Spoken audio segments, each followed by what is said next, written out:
Michael Slobodchikoff is head of the Department of Political Science at Troy University in the American state of Alabama. Dr. Slobodchikoff, many of these words that Mr. Gorbachev has spoken, you might expect to come out of the mouth of Vladimir Putin. Are you surprised that Mikhail Gorbachev has spoken them?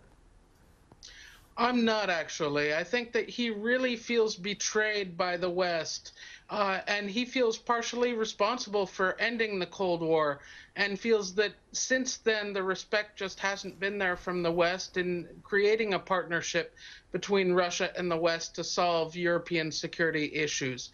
So I think that he really ultimately feels betrayed and feels that his legacy is tarnished because of it.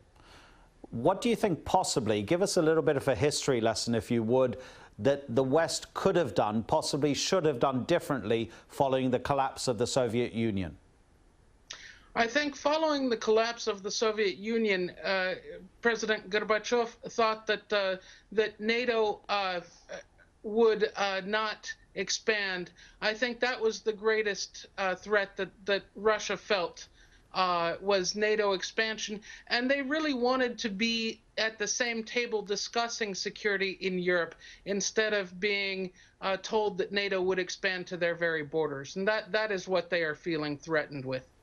In terms of this accusation of triumphalism, do you think there's any parallel to be drawn with the way the winning side in the First World War treated the defeated side, Germany?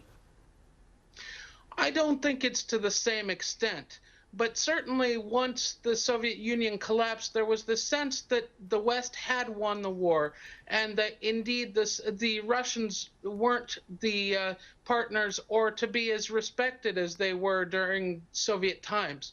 So I think this is what really offended a lot of Russians and really caused them to become disillusioned with the West.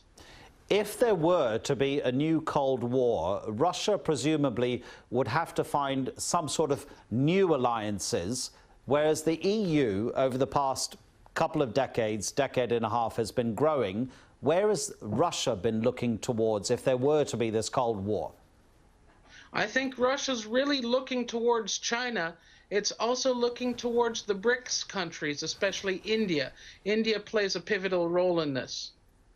OK, Dr. Michael Slobodchikoff, thank you very much indeed for your time, sir. Thank you very much.